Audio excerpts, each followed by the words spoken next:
Hi అండి, నమస్తే. Welcome back our channel. ఈరోజు రెసిపీ వచ్చేసి పిల్లలకి పెద్దలకి ఎంతో ఆరోగ్యాన్ని పెంచి పల్లి చిక్కీలు. సో ఈ పల్లి చిక్కీలు మనం చాలా ఈజీగా ప్రిపేర్ చేసుకోవచ్చు. పల్లి టిక్కీల్ని ప్రిపేర్ చేసుకునే వాళ్ళకి అవి చాలా కష్టంగా అనిపిస్తాయి. డెఫినెట్గా ఈ పల్లి చిక్కీలను ఒకసారి తయారు చేసి చూడండి, చాలా బాగుంటాయి, అలాగే మంచి టేస్టీగా ఉంటాయి. ముందుగా స్టవ్ ఆన్ చేసుకొని స్టవ్ పైన ఒక బాండీ పెట్టుకొని అందులో 1 కప్ వరకు పల్లీలను యాడ్ చేసుకోవాలి. మంటను మీడియం నుంచి లో ఫ్లేమ్లోకి టర్న్ చేసుకొని ఈ పల్లీలను దూరగా వేయించుకోవాలి. హై ఫ్లేమ్లో పెట్టి వేయించుకున్నట్లయితే పల్లీలు మాడిపోతాయి. సో మంటను లో ఫ్లేమ్లో పెట్టుకొని 10 నుంచి 15 నిమిషాల పాటుగా ఇలా వేయించుకున్నట్లయితే మనకి పల్లీలు దూరగా వేగుతాయి.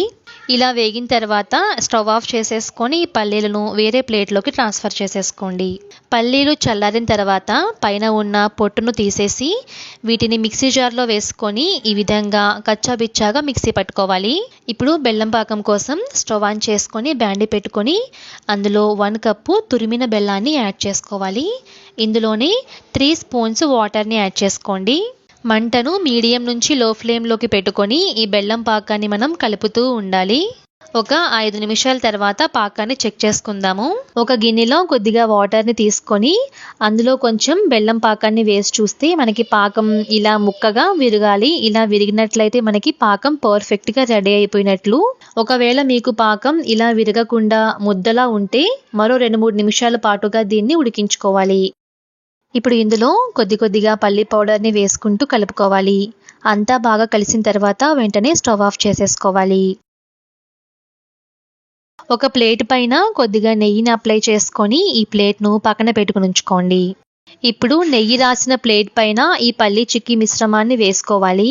ఈ పల్లి చిక్కీ మిశ్రమాన్ని వేయడానికి నెయ్యి రాసిన ప్లేట్నైనా తీసుకోవచ్చు, లేదంటే బటర్ పేపర్నైనా యూజ్ చేయొచ్చు. ఒక 10 నిమిషాల తర్వాత ఒక నైఫ్తో కానీ లేదంటే కటర్తో కానీ మీకు నచ్చిన షేప్లో దీన్ని కట్ చేసుకోవాలి. ఈ చిక్కీ చల్లారితే గట్టిగా అయిపోతుంది. అప్పుడు మనకి షేప్స్ అనేవి కట్ చేసినా సరిగ్గా రావు. సో అందుకోసం ఇప్పుడే కట్ చేసుకుని ఉంచుకోవాలి. ఇప్పుడు 1 అవర్ పాటు దీన్ని కదపకుండా పక్కన పెట్టి ఉంచండి. చూసారా, 1 అవర్ తర్వాత ఈ చిక్కీలు మనకి పర్ఫెక్ట్గా రెడీ అయిపోయాయి. ఈ చిక్కీలు మనకి చాలా హెల్దీ అలాగే చాలా టేస్టీగా కూడా ఉంటాయి. డెఫినెట్గా నేను చెప్పిన ఈ టిప్స్ పాటిస్తూ ఓసారి ట్రై చేసి చూడండి. ఓసారి ఈ చిక్కీలను చేసుకుంటే మనకి 1 మంత్ వరకు పాడవకుండా అలానే ఉంటాయి. సో ఈ హెల్దీ పల్లి చిక్కీ వీడియో నచ్చితే లైక్ చేయండి, అలాగే నా ఛానల్ని సబ్స్క్రైబ్ చేసుకోండి. Thank you.